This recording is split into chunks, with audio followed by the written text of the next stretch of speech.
ಫಸ್ಟ್ನೇ ವಾರ ಬಂದ್ರಿ, ಆರ್ಕೆ ಮಾಡ್ಕೊಂಡು ಹೋದ್ರಿ, ಎಲ್ಲೆಲ್ಲ ಹಾಸ್ಪಿಟ್ಲಾಗೆಲ್ಲ ತಿರುಗಿದ್ರಿ, ಸ್ವಲ್ಪನೂ ಮೇಲಾಗಿಲ್ಲ. ಇಲ್ಲಿ ಬಂದ್ಮೇಲೆ ವಾಸಿ ಹಾ, ಇಲ್ಲಕ್ ಬಂದ್ಮೇಲೆ ವಾಸಿ ಆಯ್ತು. ಒಂದ್ಸತಿ ಕ್ಷೇತ್ರಕ್ಕೆ ಬನ್ನಿ, ನೀವು ಒಂದು ಹೋಮ ಮಾಡ್ಬೇಕಾಗ್ತದೆ, ದೋಷ ಪರಿಹಾರ ಮಾಡ್ಕೊಡ್ತೀವಿ ಅಂತ ಹೇಳಿದ್ರು. ನಾವು ಫ್ಯಾಮಿಲಿ ಸಮೇತ ಬಂದು ಇಲ್ಲಿ ಹೋಮ ಎಲ್ಲ ಮಾಡಿಸ್ಕೊಂಡು ಹೋದ್ವಿ. ಅದು ಆದ ನಂತರ ನಮಗೆ ಒಂದೇ ತಿಂಗಳಿಗೆ ಮದುವೆ, ಹುಡುಗಂದು ಒಪ್ಪಿಗೆ ಎಲ್ಲ ಬಂದು ಸರಳವಾಗಿ ಮದುವೆ ಎಲ್ಲ ಮುಗೀತು. ಬಂದಿದ್ದೀವಿ. ಏನೋ ಪರಮಾತ್ಮ ಫಸ್ಟ್ ಟೈಮ್ಗೆ ನಮ್ಗೆ ಒಳ್ಳೇದು ಮಾಡಿದ್ದಾನೆ. ನಮಗಂತೂ ಒಳ್ಳೇದಾಗಿದೆ. ಮುಂದೆ ನೋಡೋಣ ದೇವ್ರಿಗೆ. ಕಪ್ಪು ದಾರ ಅಷ್ಟಶನೇಶ್ವರನಿಗೆ ಈ ದಾರದಲ್ಲಿ 8 ಗಂಟೆ ಹಾಕಿ ಮನಸ್ಸಿನ ಕೋರಿಕೆ, ಮನಸ್ಸಲ್ಲಿ ಏನಿದೆ ಆ ಕೋರಿಕೆಯನ್ನ ಈಡೇರಿಸ್ಕೊಡುತ್ತೆ, ಕೆಲಸ ಕಾರ್ಯಗಳನ್ನು ಈಡೇರಿಸ್ಕೊಡ್ತಾ ಇದೆ. ಪಂಚಪಾಂಡವರು ಇದ್ದಂತ ಸ್ಥಳ. ವಿಶೇಷವಾಗಿ ಪ್ರತಿಯೊಬ್ಬರಿಗೂ ಎಲ್ಲಾ ಕೆಲಸಗಳನ್ನು ಮಾಡಿಕೊಟ್ಟಿದೆ. ಕೆಲಸ ಕಾರ್ಯಗಳು ಅವು ನಿಂತೋಗಿರುತ್ತೆ.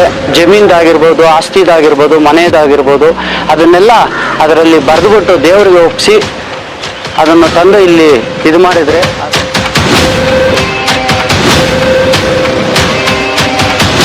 ಎಲ್ಲೆಲ್ಲ ಹಾಸ್ಪಿಟ್ಲಾಗೆಲ್ಲ ತಿರುಗಿದ್ರಿ, ಸ್ವಲ್ಪನೂ ಮೇಲಾಗಿಲ್ಲ. ಇವಾಗ ನಮ್ಮ ಯಜಮಾನ್ ಫ್ರೆಂಡ್ ಬಂದು ಇಂಥ ತಾವ್ ಹೋಗ್ರಿ ಅಂತ ಹೇಳಿದ್ರು. ಅಲ್ಲಿ ಬಂದು ನಾವು ಇವಾಗ 4ನೇ ವಾರ ಬಂದಿದ್ದೀರಿ, ಸ್ವಲ್ಪ ಮೇಲೆ.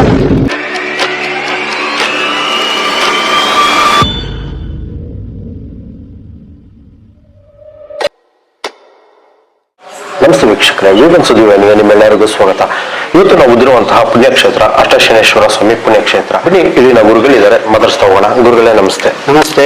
ಗುರುಗಳೇ, ಸ್ವಾಮಿ ನೆಲೆಸಿ ಎಷ್ಟು ವರ್ಷ ಆಯ್ತವಂತು? ಇದು ಪಂಚಪಾಂಡವರು ಇಲ್ಲಿ ನೆಲೆಸಿ ಅವರು ಉದ್ಭವ ಮೂರ್ತಿ, ಅದು ಕೆಳಗಡೆ ಇದ್ದಿದ್ದು, ಅದನ್ನ ನಾವು ಮೇಲೆ ಇಟ್ಟು ಪ್ರತಿಷ್ಠಾಪನೆ ಮಾಡಿ ಅದಕ್ಕೆ ಇದು ಮಾಡ್ತಾ ಇದ್ವಿ. ಇಲ್ಲಿ ಪಂಚಪಾಂಡವರು ನೆಲೆಸಿ ಇದ್ದಂತಹ ಹೋದಂತಹ ಸ್ಥಳ. ಮುಂದೆ ಎಲ್ಲ ಬಾವಿ ಸಹ ಇತ್ತು, ಹಿಂದ್ಗಡೆ ಎಲ್ಲ ಮನೆಗಳು ಸಹ ಇದ್ದಂಥದ್ದು ಪಂಚಪಾಂಡವರು ಇದ್ದಂತಹ ಸ್ಥಳ ಇದು. ಇದು ವಿಶೇಷವಾಗಿ ಪ್ರತಿಯೊಬ್ಬರಿಗೂ ಎಲ್ಲಾ ಕೆಲಸಗಳನ್ನು ಮಾಡಿಕೊಟ್ಟಿದೆ. ಪ್ರತಿಯೊಬ್ಬರಿಗೂ ಬರುವ ಭಕ್ತಾದಿಗಳಿಗೆ ಅವ್ರ ಕಷ್ಟಗಳನ್ನ, ಸಮಸ್ಯೆಗಳನ್ನ, ಗ್ರಹ ದೋಷ ಯಾವುದೇ ಇದ್ರೂ ಸಹ ಅದನ್ನೆಲ್ಲ ನಿವಾರಣೆ ಮಾಡಿಕೊಟ್ಟಿದೆ ಅಷ್ಟಶನೇಶ್ವರ. ಇದು ನೀವು ಪ್ರಪಂಚದಲ್ಲಿ ಎಲ್ಲಾದ್ರೂ ನೀವು ಗೂಗಲ್ ಅಲ್ಲಿ ಚೆಕ್ ಮಾಡಿದ್ರು ಸಹ ಅಷ್ಟಶನೇಶ್ವರ ಸಿಗೋದಿಲ್ಲ. ಶನೇಶ್ವರ ದೇವಸ್ಥಾನ ಅಂತಂದ್ರೆ ತುಂಬಾ ಬರುತ್ತೆ, ಆದ್ರೆ ಅಷ್ಟಶನೇಶ್ವರ ಬಂದು ವಿಶೇಷವಾಗಿರುವಂತದ್ದು. ಪಂಚಪಾಂಡವರು ನೆಲೆಸಿರೋದಕ್ಕೋಸ್ಕರ ಈ ದೇವಸ್ಥಾನಕ್ಕೆ, ಈ ಊರಿಗೆ ಪಂಚಾಕ್ಷಿಪುರಂ ಅಂತ ಹೆಸರು ಬಂದಿದೆ. ಇದು ಬಂದು ತಮಿಳುನಾಡು ಹೊಸೂರು ಡಬ್ಬಿಕೋಟೆ ತಾಲೂಕು. ಸ್ವಾಮಿ ಬಂದು ನೆಲೆಸಿ ಇಲ್ಲಿ ಈ ಕ್ಷೇತ್ರದಲ್ಲಿ ತುಂಬಾ ಪವಾಡಗಳು ಮಾಡ್ತಾ ಇದಾರೆ. ಬರೀ ಒಂದೇ ವಾರದಲ್ಲಿ ಮದುವೆ ಆಗದಲ್ಲೇ ಇರೋಂಥವ್ರಿಗೆ ಮದುವೆ ಸಹ ಆಗ್ತಾ ಇದೆ, ಕಂಕಣ ಭಾಗ್ಯ ಕೊಡ್ತಾ ಇದೆ, ಮಕ್ಕಳಾಗದಲ್ಲೇ ಇರೋರ್ಗೆ ಮಕ್ಕಳು ಆಗ್ತಾ ಇದೆ. ಸಿಕ್ಕಾಪಟ್ಟೆ ಪವಾಡ ಮೂಡಿಸ್ತಾ ಇದಾರೆ ಈ ಕ್ಷೇತ್ರದಲ್ಲಿ. ತುಂಬಾ ಜನ ಭಕ್ತಾದಿಗಳು ಸಹ ಬರ್ತಾ ಇದಾರೆ. ಈ ಕ್ಷೇತ್ರದಲ್ಲಿ ಕಪ್ಪು ದಾರನ ಕಟ್ಟುವಂಥದ್ದು ಪದ್ಧತಿ ಇದೆ. ಅದು ಅದ್ರ ಬಗ್ಗೆ ತಿಳಿಸ್ಕೊಂಡು. ಅದು ಕಪ್ಪು ದಾರ ಏನಕ್ಕೆ ಅಂದ್ರೆ ಶನೇಶ್ವರನಿಗೆ ವಿಶೇಷವಾಗಿ ಕಪ್ಪು ದಾರ, ಕಪ್ಪು ಬಟ್ಟೆಯಲ್ಲಿ ವಿಶೇಷವಾಗಿ ಆತನಿಗೆ ಎಳ್ಳು ಬತ್ತಿಯನ್ನು ಸಹ ನಾವು ಆಗೋದನ್ನು ನೋಡಿದ್ದೇವೆ. ಯಾಕಂದ್ರೆ ಅದರಲ್ಲಿ 8 ಗಂಟನ್ನು ಹಾಕಿರ್ತೇವೆ ನಾವು ಒಂದು ದಾರದಲ್ಲಿ.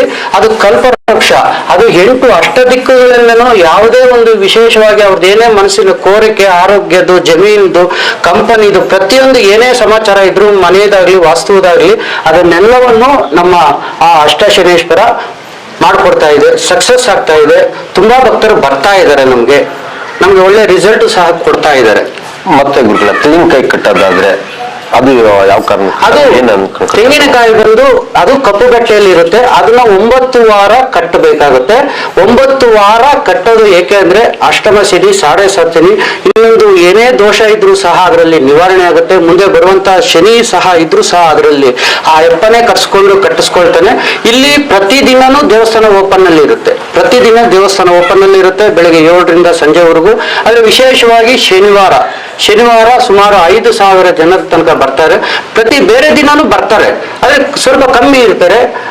ಅದಕ್ಕೋಸ್ಕರ ಪೂಜಾರಿಯವರು ಇಲ್ಲಿ ಇರ್ತೀವಿ, ನಾವು ಪೂಜೆ ಎಲ್ಲ ಮಾಡ್ಕೊಡ್ತೀವಿ. ಗುರುಗಳೇ, ಮತ್ತೆ ಮುಖ್ಯವಾದ ಇನ್ನೊಂದು ವಿಷಯ ಏನು ಅಂದ್ರೆ ತಗಡಿನ ಆಲೆ ಮೇಲೆ ಅವ್ರ ಕೋರಿಕೆ ಏನೇ ಇದ್ರು ಬರೆದಿ ಆ ಮರಕ್ಕೆ ಕಟ್ಟಂತದ್ದು ಇದಿದೆ. ಅದ್ರ ಬಗ್ಗೆ ತಿಳಿಸ್ಕೊಡೋದಾದ್ರೆ ಆ ತಗಡು ಯಾಕೆ ಅಂದ್ರೆ ಆಗಿನ ಕಾಲದಲ್ಲಿ ಪತ್ರ, ನಾವು ಪೇಪರ್ ಎಲ್ಲ ಇರ್ಲಿಲ್ಲ, ತಗಡಲ್ಲೇ ಬರೆದ್ಬಿಟ್ಟು ಪತ್ರಗಳನ್ನು ನಾವು ರವಾನೆ ಮಾಡ್ಬೇಕಾಯ್ತು. ಅದಕ್ಕೋಸ್ಕರ ಅದು ರಹಸ್ಯವಾಗಿರುವಂತದ್ದನ್ನ ಆ ಸ್ವಾಮಿ ಸ್ಕ್ಯಾನ್ ಮಾಡ್ಕೊಳ್ಳುತ್ತೆ. ಅವರು ಈಗ ಒಬ್ಬೊಬ್ರದ್ದು ಒಂದೊಂದು ಸಮಸ್ಯೆ ಇರುತ್ತೆ, ಆ ಆರೋಗ್ಯದಿರುತ್ತೆ, ಇನ್ನೊಬ್ರಿಗೆ ಜಮೀನ್ದಿರುತ್ತೆ, ಮತ್ತೆ ಭಾಗ ಬರುವಂತಹ ಇದಿರುತ್ತೆ, ಅದೆಲ್ಲ ಬರ್ದೇ ನಿಂತೋಗಿರುತ್ತೆ. ಅದನ್ನೆಲ್ಲ ನೀವು ಅದರಲ್ಲಿ ರಾಶಿಯಾಗಿ ಬರೆದ್ರೆ ಅದು ಹಣಕಾಸಿಂದಾಗಿರ್ಬೋದು, ಆರೋಗ್ಯದಾಗಿರ್ಬೋದು, ಏನೇ ಒಂದು ವ್ಯವಹಾರ, ಮದುವೆದಾಗಿರ್ಬೋದು, ಏನೇ ಒಂದು ಸಮಸ್ಯೆ ಇದ್ರೂ ಕೂಡ ಅದರಲ್ಲಿ ಅವ್ರ ಮ್ಯಾಟ್ರ್ ಬರೀಬೇಕು. ಏನಂದ್ರೆ ವಿಶೇಷವಾಗಿ ಅವ್ರದ್ದೆಲ್ಲ ಅವ್ರ ಕೈಯಾರೆ ಅವ್ರು ಬರೀಬೇಕು. ಅದನ್ನ ಆ ಸ್ವಾಮಿಗೆ ಇಟ್ಟರೆ ಆ ಸ್ವಾಮಿ ಎಲ್ಲ ಸ್ಕ್ಯಾನ್ ಮಾಡ್ಕೊಳ್ಳುತ್ತೆ.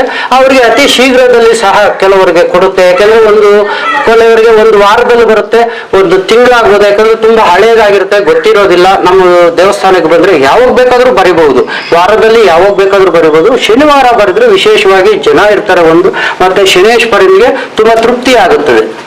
ಮತ್ತೆ ಗುರುಗಳೇ, ಈ ಕ್ಷೇತ್ರದಲ್ಲಿ ಎಂತ ದೋಷಗಳಿದ್ರು ಸಹ ಪರಿಹಾರ ಆಗುತ್ತೆ. ಮತ್ತೆ ಇಲ್ಲಿ ಹೋಮ ಸಹ ಆ ಪರಿಹಾರಗಳಿಗೆ ಇದು ಮಾಡ್ತೀರಾ. ಪರಿಹಾರಗಳಂದ್ರೆ ಯಾವ ಪರಿಹಾರಗಳ ಅದು ನಾಗದೋಷ, ಕುಜದೋಷ, ರಾಹುಕೇತುದು, ಭೂಮಿ ದೋಷ, ಪ್ರತಿಯೊಂದು 9 ಗ್ರಹಗಳಲ್ಲಿ ಯಾವ ದೋಷ ಇರುತ್ತೆ ಅದೆಲ್ಲ ಇದಾಗುತ್ತೆ. ಜಾತಕದಲ್ಲಿ ಏನು ದೋಷ ಇದೆ ಆ ವ್ಯಕ್ತಿಗೆ ಅದನ್ನೆಲ್ಲ ನಾವು ಸ್ಕ್ಯಾನ್ ಮಾಡ್ಕೊಳ್ತೀವಿ. ಅದಕ್ಕೆ ಅವ್ರ ಹೆಸರಲ್ಲಿ ಯಾವುದು ದೋಷ ಇದೆ ಆ ದೋಷನ ನಾವು ಹೇಳ್ಬಿಟ್ಟು ಅವ್ರಿಗೆ ಇಂಥ ದಿನ ಪರಿಹಾರ ಮಾಡ್ಕೊಳ್ಬೇಕಾಗುತ್ತೆ. ಈಗ ರಾಹುಕೇತು ಕುಜ ದೋಷ ಇದ್ರೆ ಶನಿವಾರ ಮಾಡೋದಕ್ಕಾಗಲ್ಲ, ಅದನ್ನ ಮಂಗಳವಾರನೇ ಕ್ಲಿಯರ್ ಮಾಡಬೇಕಾಗುತ್ತೆ. ನಾವು ಅವ್ರು ಬರೋ ಭಕ್ತಾದಿಗಳಿಗೆ ಹೇಳ್ತೀವಿ, ಡೀಟೇಲ್ ಕೊಡ್ತೀವಿ ಅವ್ರಿಗೆ, ಈ ತರ ಇದೆ ನಿಮ್ದು, ಇವತ್ತು ಬಂದಿದ್ದಾರೆ ಅಂದ್ರೆ ನಮ್ಮ ಕೈಲಾದಷ್ಟು ಅವ್ರಿಗೆ ಇದ್ ಮಾಡ್ತಾ ಇದೀವಿ. ಅವರು ಸಹಕರಿಸ್ತಾ ಇದ್ದಾರೆ, ಭಕ್ತಾದಿಗಳು ಸಹಕರಿಸ್ತಾ ಇದ್ದಾರೆ. ನೋಡಿ, ಇಲ್ಲಿ ಪ್ರತಿದಿನನೂ ಪೂಜೆ ಸಹ ಇರುತ್ತದೆ. ಶನಿವಾರ ವಿಶೇಷವಾಗಿರುತ್ತೆ.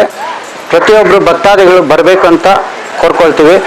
ಬಾರಯ್ಯ ಶನಿದೇವಾ.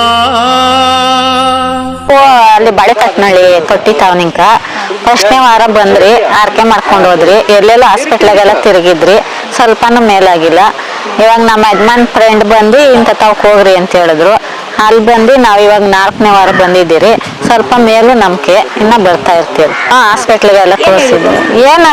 ಏನು ಇಲ್ಲ, ಸುಮ್ಮನೆ ನಾವು ಒಂದು ಇಂಜೆಕ್ಷನ್ ಮಾತ್ರೆ ಕೊಡೋರು. ಅವಾಗ ತಿಂದಾಗ ಸ್ವಲ್ಪ ಕಮ್ಮಿ ಆಗೋದು. ಎಷ್ಟು ವರ್ಷದಿಂದ ಐತೆ ನಾವು ವಾಸನಿಂಕ ಐತಿ.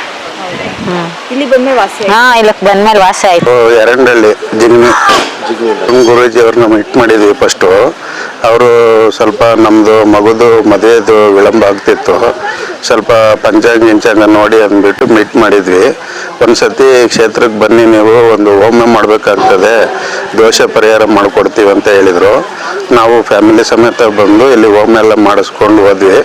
ಅದು ಆದ ನಂತರ ನಮಗೆ 1 ತಿಂಗಳಿಗೆ ಮದುವೆ ಹುಡುಗಂದು ಒಪ್ಪಿಗೆ ಎಲ್ಲ ಬಂದು ಸರಳವಾಗಿ ಮದುವೆ ಎಲ್ಲ ಮುಗೀತು. ನಾವು ಮೈಸೂರಲ್ಲಿ ಮಾಡಿದ್ದು ಮದುವೆ. ಅದಾದ್ಮೇಲೆ ಇವಾಗ ಎಲ್ಲ ಇನ್ನೂ ಅಲ್ಲೇ ಇದ್ದಾರೆ ಹೆಣ್ಣು ಗಂಡೆಲ್ಲ. ಸರಿ, ನಮ್ಮದು ಒಂದು ಪೂಜೆ ಮಾಡಿಸ್ಕೊಂಡು ಹೋಗೋಣ ಅಂತ ಮತ್ತೆ ಬಂದಿದ್ದೀವಿ. ಏನೋ ಪರಮಾತ್ಮ ಫಸ್ಟ್ ಟೈಮ್ಗೆ ನಮ್ಗೆ ಒಳ್ಳೇದು ಮಾಡಿದ್ದಾನೆ. ಇನ್ನು ಭಕ್ತಾದಿಗಳು ತುಂಬ ಜನ ಬರಬೇಕಿಲ್ಲಿ, ಅವ್ರವರು ಮನಸ್ಸಲ್ಲಿ ಅನಿಸಿಕೆಗಳು ಈಡೇರಲಿ ಅಂತ ಬೇಡ್ಕೊತೀವಿ. ನಮಗಂತೂ ಒಳ್ಳೇದಾಗಿದೆ. ಮುಂದೆ ನೋಡೋಣ, ದೇವ್ರು ಹೆಂಗೆ ಅನುಗ್ರಹ ಕೊಡ್ತಾರೆ ಅದ್ರ ಮೇಲೆ ನಾವು ಡಿಪೆಂಡ್ ಆಗ್ತೀವಿ.